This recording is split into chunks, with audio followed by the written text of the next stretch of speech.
Sorry, you were asking for Western recommendations. Sort of family appropriate ones, yeah. And then my father and I started arguing about Quigley Down Under. Yeah. Quigley Down Under. It's a fun one. It fits in. It's not the classic kind of Western, but it's a good Western feel movie. Okay. Who's in that? Tom Selleck and Alan Rickman. I bet Colby would like that too. He likes Selleck. Selleck? Yep. And this is young Selleck and young Rickman. Cool. And Alan Rickman is such a good bad guy. He is a good bad guy. I love him. Yeah, he really is. Although Snape... Sorry, random aside. He wasn't really a bad guy. He was a good bad guy. Was doing a long con for the good guys. You know, wasn't he? Yeah. Basically doing a long con. But he was a bad guy. He really was.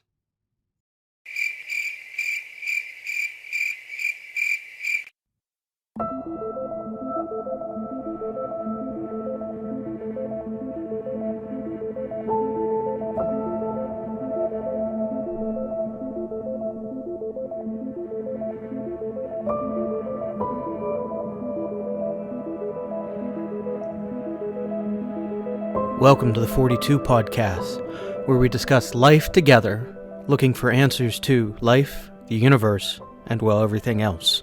Here are your hosts, Rob and Lindsay. Hello, Robert. Good morning, Lindsay. How you doing? I'm doing well. Oh, good. Yeah. Good. So we got some stuff to talk about this morning. Yes. Yep. Yeah, so it's been a little bit of a complicated week in our friendship. Would that be a fair statement? Yes. We're good. I'll start with this. I am sorry. You and I have had a couple conversations where I've apologized, but it's good and fair to apologize with everyone who's listening, who's heard or felt or thought or picked up on some of what's going on in the background. So, I'm sorry. I am grateful and thankful for you, for our friendship, for what you and I are doing with this podcast, and I'm sorry for where I've put a stress between you and I and the audience, between me and the audience. So I'm sorry. I forgive you. Now, I asked you for your permission beforehand because one of my pet peeves is I hate it when people apologize and then go into talking about why they're sorry, but use that as a means to justify that they're not really sorry. Yeah. And I like to try to avoid that, but if you're okay, I'd like to actually talk a bit about what happens, where the flaws are in my processing, and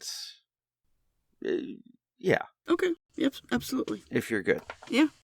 And I think the best way to start that, if you're okay with it, is share the user feedback you got. I didn't write it down beforehand, but so I heard from, what was the word you used? Listener? From one of the listeners, yeah. Yep, from a listener, that they felt that you didn't really listen to me and you were chauvinistic and condescending. And they had a real hard time listening to the show because they felt like I wasn't standing up for myself or you weren't listening to my brilliant answers and were kind of going off on your own thing sometimes. And so I guess in summary, that was a complaint that I had. Yeah, and sorry, I'm actually trying to pull up which episode that was. That was from episode 70. What's the name of that one? I can't remember. Does God Exist? Yeah. And so our listener gave feedback on that episode, and you brought it up to me while I was editing episode 71, Love and Logic. Mm-hmm. And where was I? I was in Walmart. And you texted me, and the way you texted me, it was, I think I'm getting called into the principal's office. It had that kind of feel to We it. need to talk. Yeah. Yeah. So I called you walking around Walmart. I'm like, all right, what's going on? Why are you, Mm-hmm. what's up? And you told me. You told me what was going on, what you had heard, and but what you were feeling in that moment. And I don't know if this threw you, but I agreed. Where I was like, yeah, I'm edited, because I edited episode 71, Love and Logic. I was like, yeah, I kind of heard that in my edits this week. Yeah, I was expecting to have to give you examples or defend my point. Yeah. Yeah. I gotta be honest about a thing. Some of this stuff I didn't really... Some things, like I told you to get rid of a part, or to edit out a part this past week, where you correct me about the date I texted you. Remember? In our conversation. Yeah, I thought I got... Oh, you might have. I got rid of that. You did. But, I mean, I was trying to think. I don't think that would have bothered me before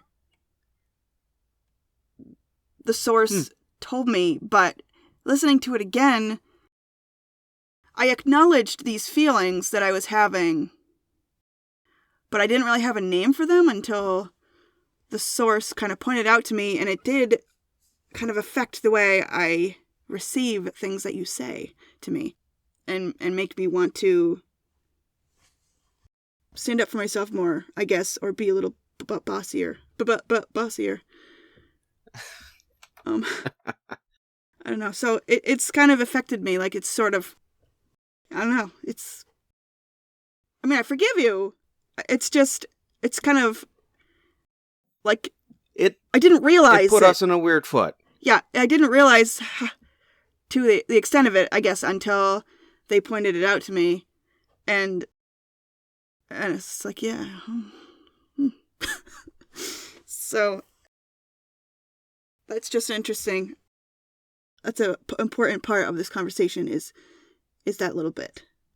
Even though I don't know what it does for the conversation, it's part of the conversation. And there's that interesting little piece where I want to sit here and say I'm not chauvinistic, but you say that, and then how many ways are you actually chauvinistic from my perspective? And that's certainly not the intent and heart I have, is to in any way demean or take away from who you are as a woman or tell you what your place is. But I can see, again, out of those two conversations where I got a good bit of speed building kind of as a steamroll, because this is the area of study that my life has been. This is an area of passion, and I definitely didn't check myself in a lot of spots in a lot of ways. When you and I started this podcast, this conversation, part of what I talked about early on back then was, the value of the journey of faith rather than building walls of faith. And, I look at those two episodes and I see what I did is, instead of allowing that journey of faith to play out in your life, I was like, hey, look, I already figured everything out for me, and if you just piggyback off of this, we can run through this real quick and be done. And, very much an old hat kind of pastory, just believe the way I believe and you'll be good. Which is also why I say, you can't legislate morality, because that's a temptation of ministry, and ministers just believe and do and act the way I act, and your salvation is guaranteed. And it's not what I think or feel, but I definitely fell into that logic trap for ministry and theologians, and it's a very easy spot to fall into. It's a terrifying spot to fall into in ministry, because you feel like you've got all the answers, and if they would just do what you do. Right. Question.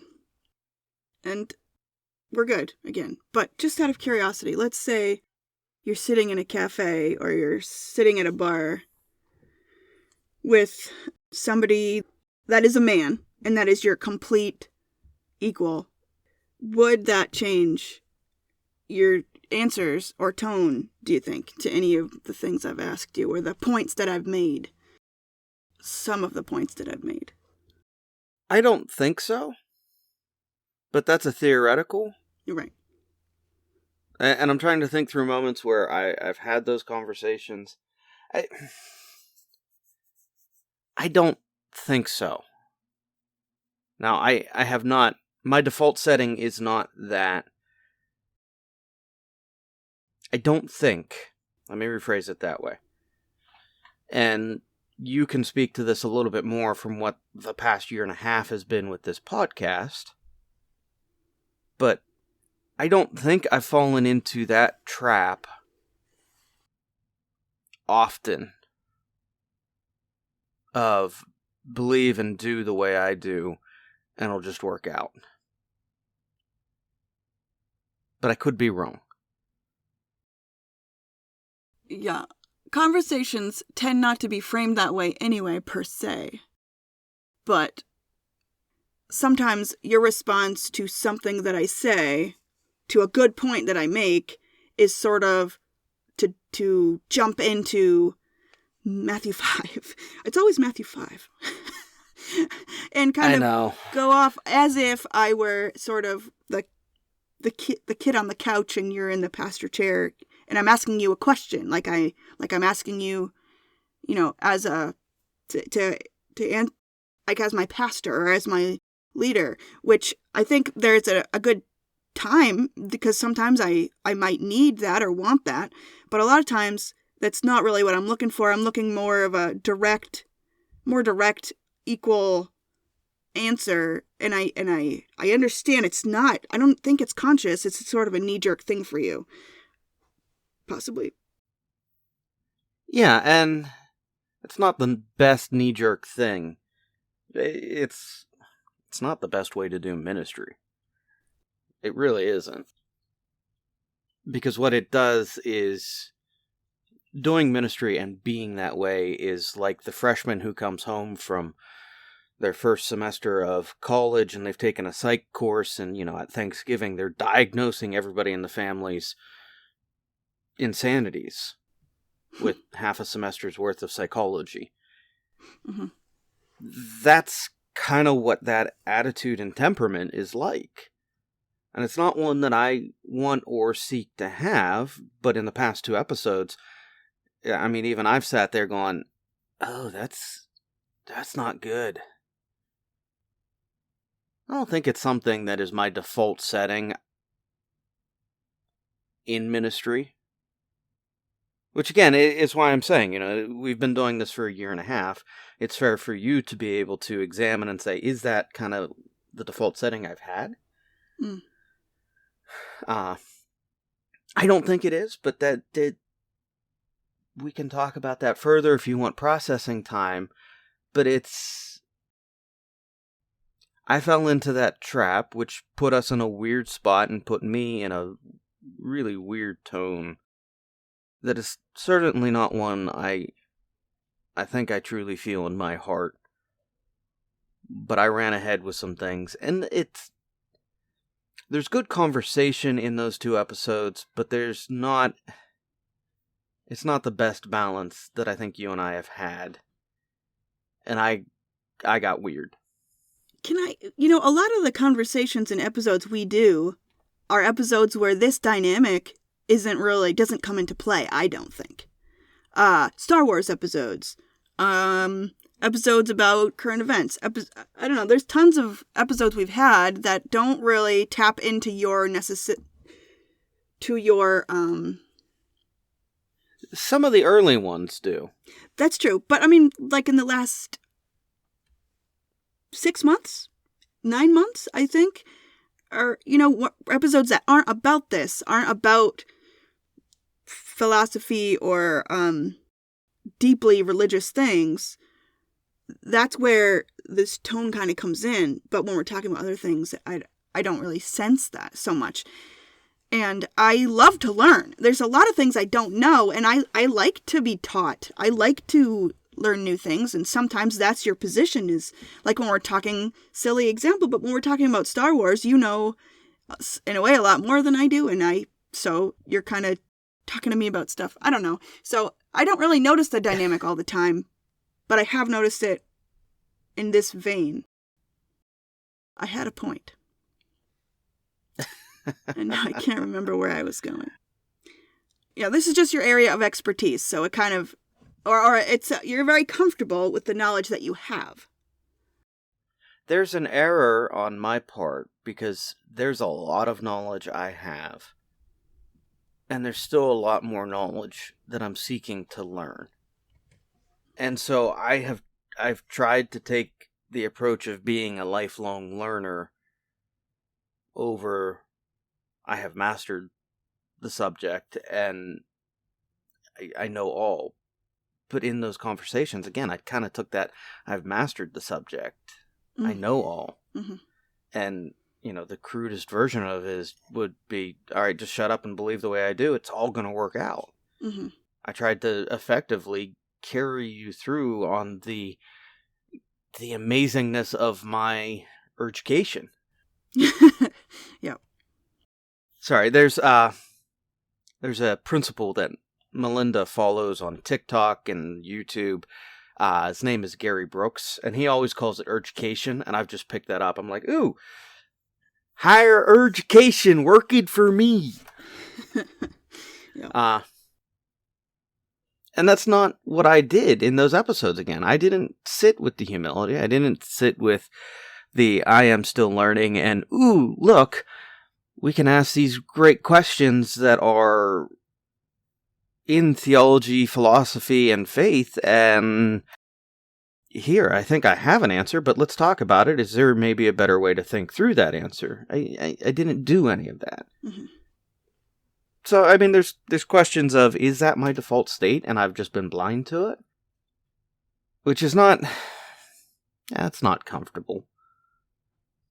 But it's not a bad thing to ask, to look at. And so I've gone back this week. I did some things that are like baseline assessments for me of, okay, where am I at? What's going on in my head? What do I need to do next steps for me to move forward? And I don't know. There's a lot going on, and I think the listener feedback, what I heard, and I also talked to a few people I trust as well who listen to the podcast and got their opinions. And it's not the best headspace and voice space I've used, and I'm sorry. I forgive you. We're good. We are.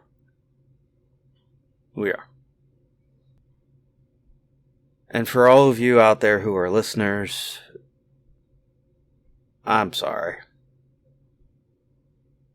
This whole podcast is about life together. It's a little bit of everything, and you know what? Sometimes everything just gets a little bit weird. But that's why we're here. Yep. Good, bad, and ugly. Yep. Hey, there's a good Western for you. The good, the bad, and no, wait. The good, the bad, and the ugly. Clint Eastwood. Yeah. Sorry, you were asking for Western recommendations. Sort of family appropriate ones, yeah. And then my father and I started arguing about Quigley Down Under. Yeah. Quigley Down Under. It's a fun one. It fits in. It's not the classic kind of Western, but it's a good Western feel movie. Okay. Who's in that? Tom Selleck and Alan Rickman. I bet. Yeah. I bet Colby would like that too. He likes Selleck. Selleck? Yep. And this is young Selleck and young Rickman. Cool. And Alan Rickman is such a good bad guy. He is a good bad guy. I love him. Yeah, he really is. Although Snape... Sorry, random aside. He wasn't really a bad guy. He was a good bad guy. Was doing a long con for the good guys. You know, wasn't he? Yeah. Basically doing a long con. But he was a bad guy. He really was.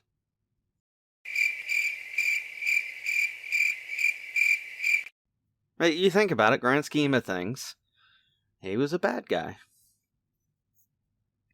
He had one moment of regret that made him go, all right, fine, maybe I'll do some good. But Snape is an amazing character. Anyway. So sometimes after we have intense moments, intense conversations, you and I pull back into goofy, cultural, just lighthearted, okay, we need a moment to breathe, collect our thoughts. And you had some things written down. Yeah. That you would maybe like to talk about this morning. Yeah. Well, we each made a reading challenge for ourselves in January. And I was just wondering how that was going for you. Okay. How many books did you choose for this year for you? 55, I think. Okay. Last year I did 50. Okay. I set 60 as my challenge. Yep. And I'm at 21 read. Good, that's good. You're ahead of me.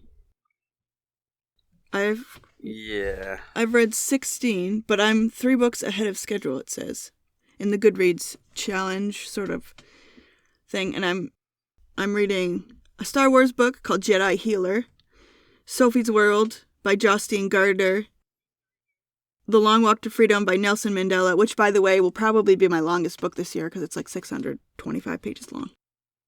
And oh, wow. I have a question about our thing. So I'm reading a book with Toby right now called The Watsons Go to Birmingham, which is a chapter book, and it's not very long. Okay. I mean, it's, 200 pages. So we had sort of talked about this in brief, but last year, without competing against you, I would have counted it. I'd count it. Okay, good. So I want credit. I was going to say, on that note, I mean, I read 2 books that are hour reads for me.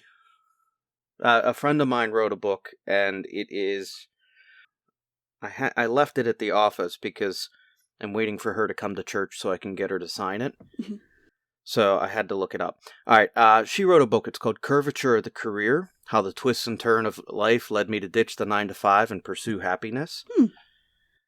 And, it popped up on Amazon and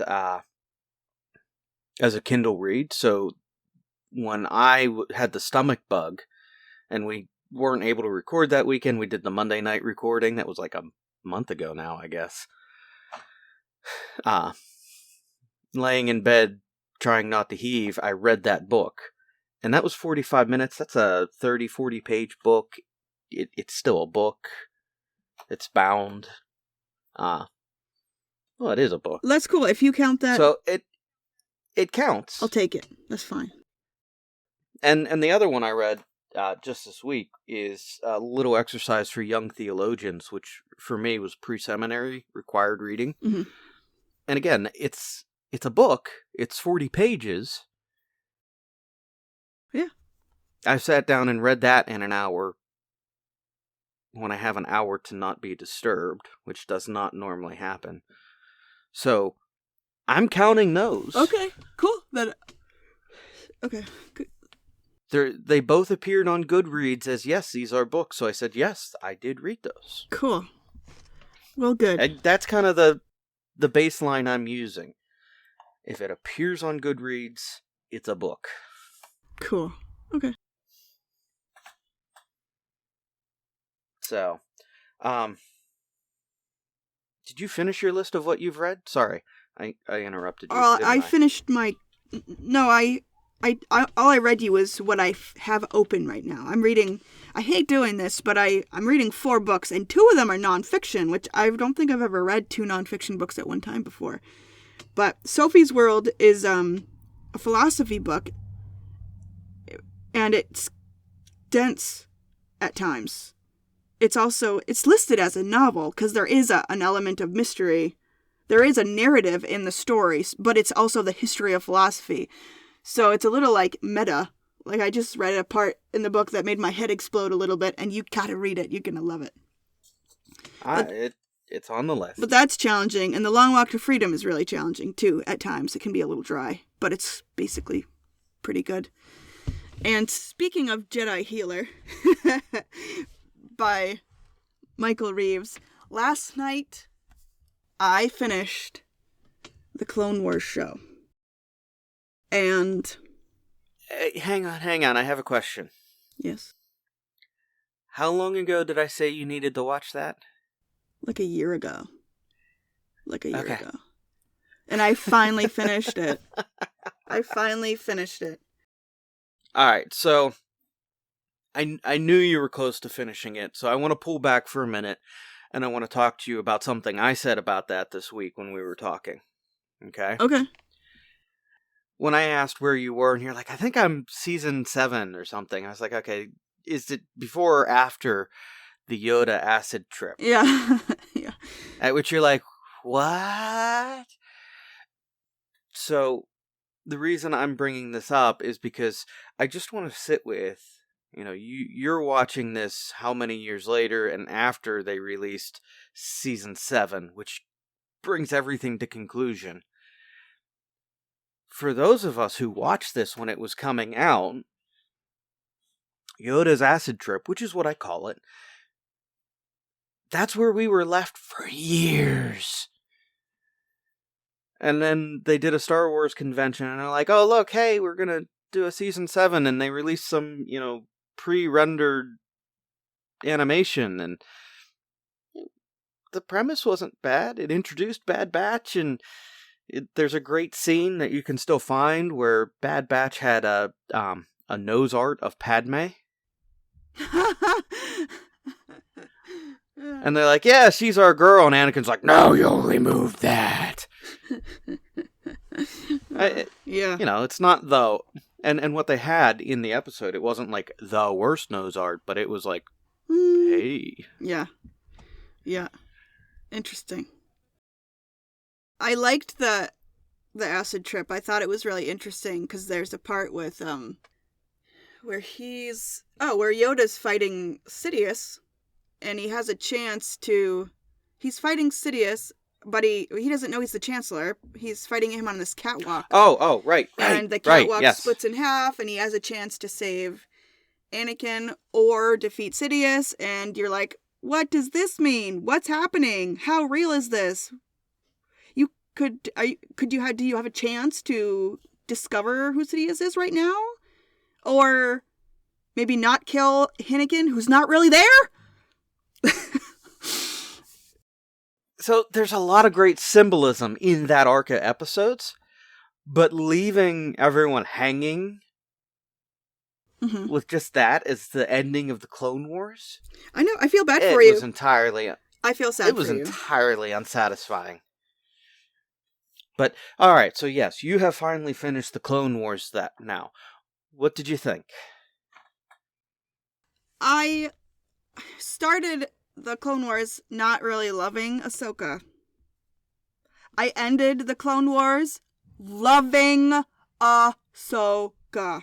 Loving Ahsoka. She really grew a lot and exponentially, and I think obviously she changed more after her trial. She changed more after that than she had the entire prior arc of shows in her wisdom. I loved it. I wish they'd gone more into Barriss. I'm reading a book about Barriss right now, actually. Barriss Offee, what happens to her? That's interesting. And how did she get there? I even agreed with some of her opinions, but why? Why are you there? So I want to learn more about that, but I really liked it. I loved that last episode with Anakin. So, sorry. Real quick, since you brought up Barriss, I started watching, because Barriss is the Padawan, right? Yes, Unduli's right. Padawan, yeah. So I started watching, this is the time of year where I normally go into my Star Wars consumption, where it's like, okay, I'm going to start at episode 1, and I'm going to watch everything in chronological order. So I started that. And I was watching episode 2. Mhm. And I don't know if I've never noticed this before, but I was like, holy crap, it's Barriss! Really? She's in episode 2, right at the beginning, where they're sitting in Chancellor Palpatine's office. All of the Jedi, it's right after the starship has been bombed that Padme was supposed to be on, but it was the decoy. Yeah. And so they're all sitting in the office and not sitting, but Yoda, Mace, and there's Barriss standing towards the back of the group. I'm like, Barriss! Yeah, cool. Huh. So she's in it, and that just, I don't know, I got excited. Yeah, because that it is was something exciting. that, I've been watching Star Wars for years, and I'm still finding new little moments to be like, yeah, interconnection, yay! Yeah. Jon Favreau, and I can't remember the other guy's name. He's a diehard Steelers fan and has the best helmet in the world. Who's the other guy? Who's the... I can't remember right now. Filoni. Yeah. David Filoni. There it is. Which, by the way, he has the most amazing, best Darth Vader helmet in the world. Oh, really? Mm-hmm. Cool. Mm-hmm. Well, that's cool. I love David Filoni for many reasons, but one of them is his entirely correct and accurate opinion in football. I'm assuming you're about to show me a picture. David Filoni has... Can you describe it for our viewers, or I'm going to edit this out? It's a Darth Vader Steelers helmet. Oh, really? It is Darth Vader's helmet with the gold stripe down the middle and the Steelers logo on the right-hand side. Cool. Steelers are unique in the NFL because they're the only team that sticks their logo on one side of the helmet. Every other team has it on both sides. Steelers only have it on the right-hand side. So they can put pictures of Padme on the other side, or Darth Vader, or what have you. No, but... Cool. Alright, speaking of pictures of Padme, brief little rabbit trail. One of the things I always found interesting, and even the nod to it in Star Wars, which I was mad when Disney took that scene out. They took that moment out where they're like, oh, look, Padme knows art. No, that's too sexy. We can't do that. Oh, okay. Yeah. You have Twi'leks running around half naked and you're saying, go away. I loved World War II nose art. Do you? Just any nose art I find fascinating. I don't know why. Yeah. I also find trench art fascinating, but those are all sides. Alright. Star Wars. Back to Star Wars. Main lane. Stick in my lane. Mm-hmm. But yes, Jon Favreau and David Filoni are incredible. What they have done with everything Star Wars to date is, I love it. What David Filoni did in Clone Wars is amazing. And it's also really great because when you think about it, did you ever notice that Anakin and General Grievous never make contact? I did notice that. Yeah, because he meets Grievous in the Revenge of the Sith when he rescues Chancellor Palpatine. Yeah, I did notice that. And I want to go back one more thing with your statement with Ahsoka. Mm-hmm. How, like, you were introduced to her and you're like, oh, by the way, did you go back and watch the movies? No, I didn't have time yet. Okay. And I don't know if I will. I might, but it's not like on my... I want to get through the Bad Batch so I can watch Rebels again. Okay. Bad Batch will go quick. Yeah. You'll enjoy that. Yeah. Anyway, so with Ahsoka, when they first introduced her, I didn't like her because you're introducing a character you have to kill. Yes. Like, obviously she disappears. Where does she go?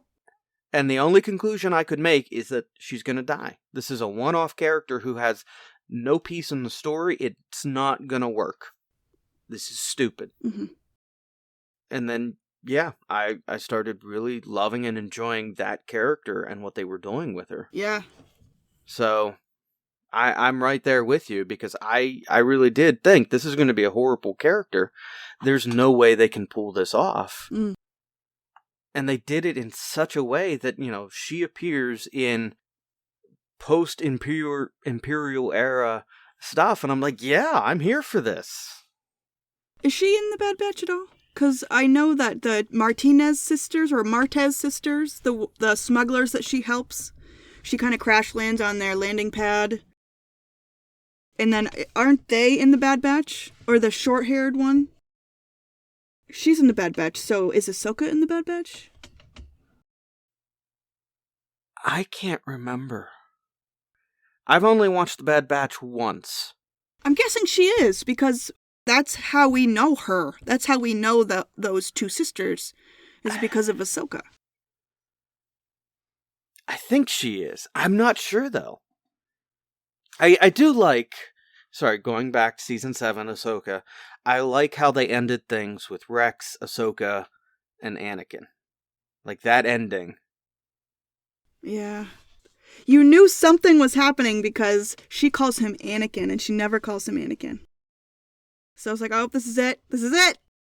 Well, and just that final scene, the dreadnought or whatever it is down, and it was just... Why was that scene so familiar? That thing where the shot is from up above, you see the dreadnought, and you see all the helmets, and you see Ahsoka, and she's got the cloak on. It reminded me of something, and I can't think of what it is. And I don't know if it was another scene that mirrored it in another Star Wars thing, or if it's a book, or if I made it up. But it was so familiar, and then Darth Vader coming there and picking up the lightsaber. All of that seemed really familiar. Beautiful. It was beautiful. I'm not sure. But gorgeous. And it resonated with me like I've read this in a book or seen this before. Oh, you know what occurred to me is, and this is just my opinion, Robert, but in the movies, you see Anakin, Hayden Christensen, Anakin, what he looks like physically, and you see Darth Vader in the original trilogy. And they always seem so separate. Like, he's Anakin and then he just totally transforms and becomes Darth Vader. They're not the same. It's hard to coalesce those two. But I think they did a really good job in this last episode with Darth Vader felt like Anakin. I know he's Anakin, but he felt like Anakin. They did a really good job, and I'm not sure what it was. Well, it was the way he moved. It was, I guess, his presence on screen, but he felt like Anakin. You're talking in Rebels. No, in Clone Wars. Or not Rebels, Clone Wars. That last right. episode, when he walks up and he sees the lightsaber in the snow, that shot where he walks across the screen and kneels, it's like, you are Anakin. So, it got under my skin. This is something that I think... It gave me a dream. Let me tell you about it later. Okay. Oh boy. Continue. Not that kind of dream. Jeez. I can't lose it like I did in the last episode. Hoy. Stay focused. Stay focused. I think that's actually the really good thing that, again, David Filoni has done, Jon Favreau has done, in bridging what is the abruptness of the movie arcs, because you have, the prequel trilogy, 1, 2, and 3. You have the main trilogy, 4, 5, and 6, and then you have the sequel trilogy, 7, 8, and 9. The prequel does not bridge well to the main trilogy. It's abrupt. Yeah. And part of that is you're dealing with, a 2.5 hour, 3 hour, if you're really brave, format. So there are some time skips that we have to do. We don't always explain that. There are some story elements that are left lying on the floor, and we don't explain that. It's this. Episode 2, Episode 3, without the Clone Wars, I really hated Hayden Christensen. Yeah. Because the character he is playing is so compressed, because it's movies, Yep.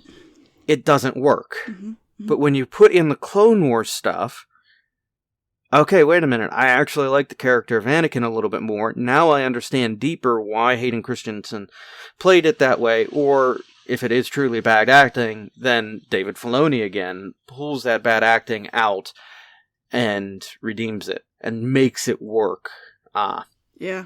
And I think that's the advantage of what Disney is doing right now. Yeah. With things like The Mandalorian, Boba Fett, Ahsoka, where they're bridging all of these, the movie trilogies. They're bridging the Clone Wars, the Bad Batch, the Rebels, and they're bridging what is episode 6 to episode 7, and they're going to make it so it fits. Yes. That's my assumption, so that when we go back, we're like, oh, I love episode 7, 8, 9 now.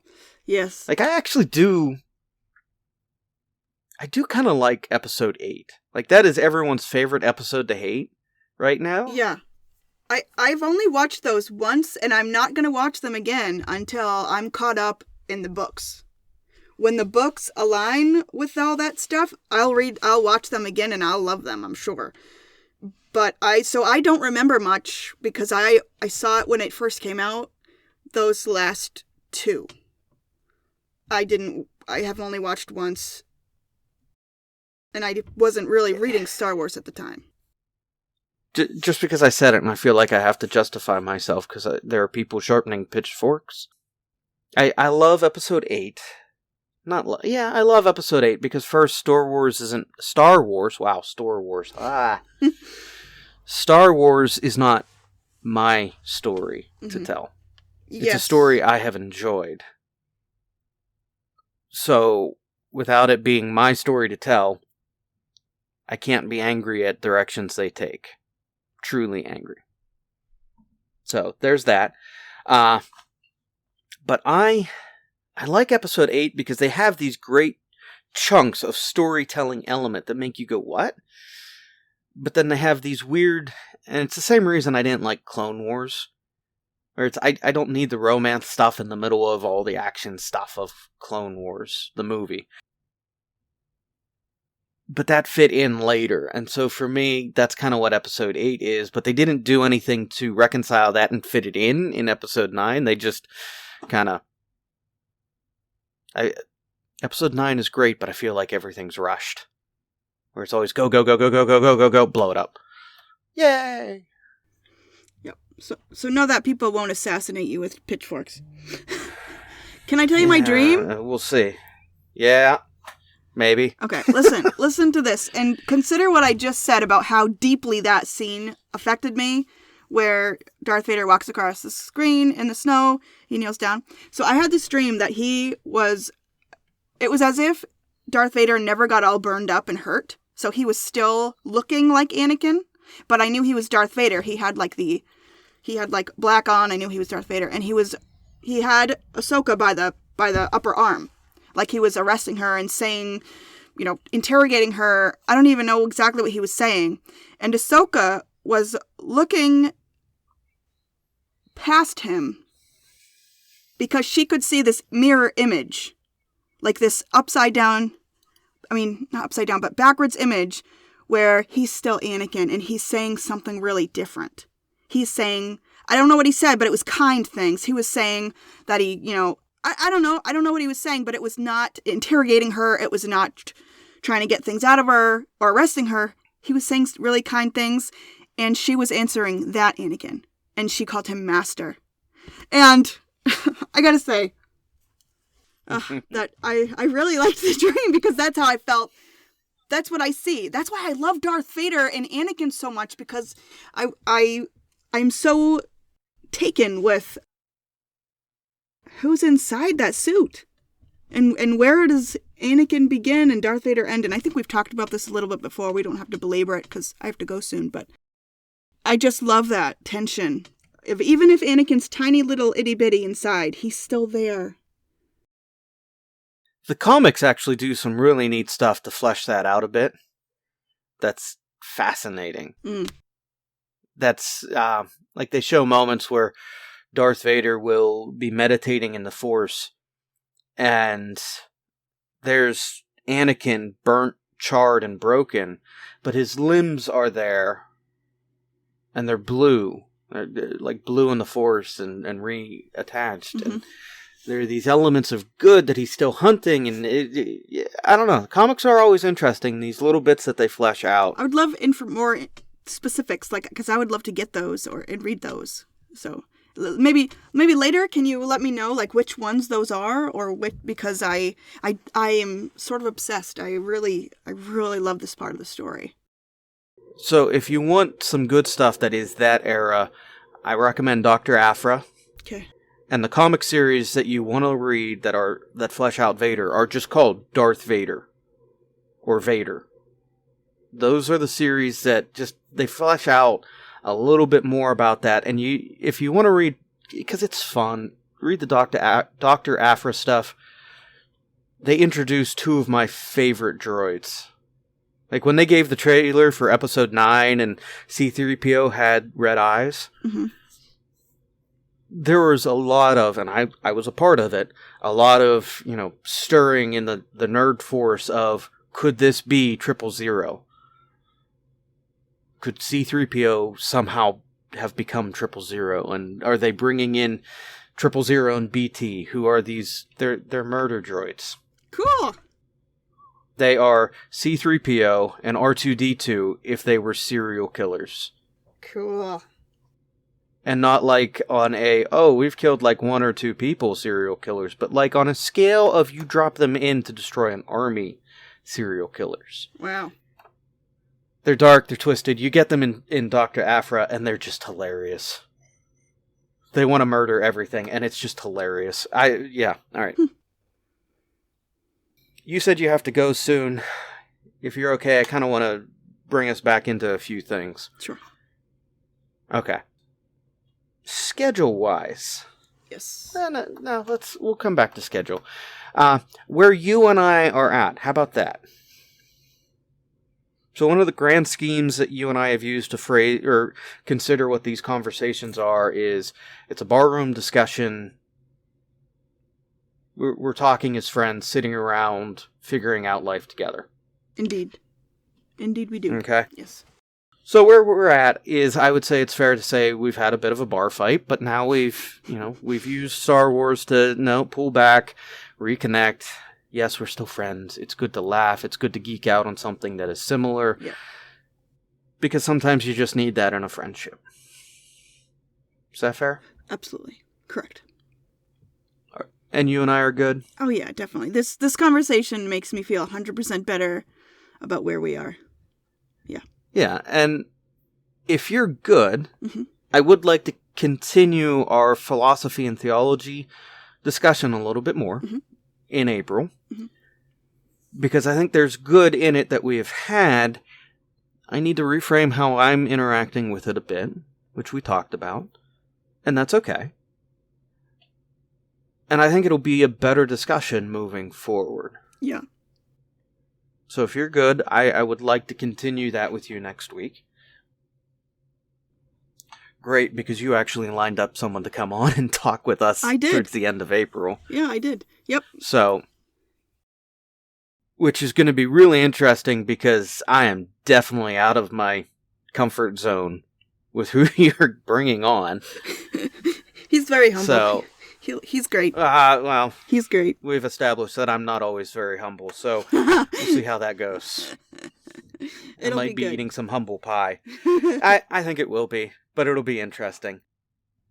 That episode, when we're going to record it and when it will air, will put us into May, when that episode would air. Oh, so it's going to eat up a Star Wars week. It's going to eat up 2 weeks of Star Wars. If we keep this discussion as it's going. Sorry, I am just looking at the schedule now going, oh yeah, that's going to be into what is our Star Wars segment. Which is fine. We can go... Well, because 2 years from now, nobody will know. 2 years from now, it's not going to be like May. Well, and it's... So here's the thing. I mean, we can build off of that, and I've got a vacation scheduled in June that we can also pre-record Star Wars stuff for. Good point. Which is, so we can do 2 episodes at once, knock that out, and now we have that covered for while I'm on vacation. Because I will actually be on vacation for 2 of our recording sessions, so we'll have to cool figure that out. I will be on vacation in Batu. In Batu? Batu. Batu. Batu? I'm sorry. Yeah. What? What? I can't remember. Galaxy's Edge! Oh, yeah. Star Wars, Disney! What does Batu mean? That's the planet, Batu. Okay. Cool. Yeah, Galaxy's Edge is not, I don't think it's a planet, it's a town. Okay. Cool. That's exciting. It appears in one of the... Can you get me a keychain or something? Or like a coffee mug or something? Can you get me something? We'll see. Something Star Warsy? We'll see. I'll send you a check. No, so I got to go a couple years ago to it when they did a soft open for the employees, because one of my former students worked at Disney at the time, and I'm excited because I get to actually take my wife and daughter this time. Mm-hmm. That's exciting. Yay! It is so cool. It is so cool. You're walking around in Star Wars. I mean, there's no other way to avoid it. You're in Star Wars. And, Disney always does great with stuff like that. Most of the time. I'll phrase it that way. But they really pulled out all the stops. Like, being able to see the Millennium Falcon. And I just wanted to touch it. I'm jealous. Yeah. It was amazing. Alright. But after that episode with the guest, we're going to go into Star Wars for a bit. Which, that's just our fun nerddom. That's a way to relax our brains. And it'll be good for after When's everything. So Obi-Wan is coming out in the end of May, right? Yeah, they pushed it back 2 days. Did you see that? Yeah, 2 days doesn't make much of a difference for me at this point, but 2 days makes a difference for me. I'm sharpening my pitchfork. I want to see it! Well, me too! But 2 days is like, okay, good, well, great, that's awesome. A week would have been nice, but 2 days, I'll take 2 days, I guess. But anyway. Well, they're bridging more of that gap between Anakin and Vader and then Obi-Wan. I know that. So I want to see it. Me too. 2 days is a big deal for me. Okay. Me too. Alright. That being That's said. right, Disney. I said it. You're ruining my life. Not really. Yes, anyway. Yes, it's coming out end of May. So that'll be a fun one. It comes out the 27th. You and I record on the 28th, which would put that episode as June 6th. Cool. So that'll be a fun one to just geek out and talk over. And oh my gosh, what are they doing? How are they doing? Where are they going? What's this? What's that? Yep. Because Disney has done a phenomenal job with shows. And 2 episodes are coming out that day. 2. That's right, 2 are. Yeah. I forgot. Yes. Oh my gosh. The 28th is going to be epic. That's going to be a fun day. We're going to have to take notes. We're not going to be allowed to text each other. Oh, no. We're going to have to wait. Restraining. Yes, restrain ourselves. Yeah. But I got to go and bring my daughter to a play date. And... All right. Oh, stuff. All right, you good, Lindsay? I'm good. We good, Lindsay? We good, Robert. We good? We good. All right. And again, I'm sorry. I got on a weird spot. We'll pick back up, and if I get on a weird spot, just yell at me again. I definitely will. I will. Yell at me during the episode. Don't let I me... will. I will. I try not to be rude, but I'm just gonna be rude more rudeness. You know, I have never considered you rude. I've listened. Some of the episodes I did, like the first 3 months when we started this, are cringy for me because I was not nice. But that being said, I love you. You're awesome. All right. It's been fun. It's been good, Lindsay, and thank you. You're very welcome. Have a great day. You too. Bye. Bye.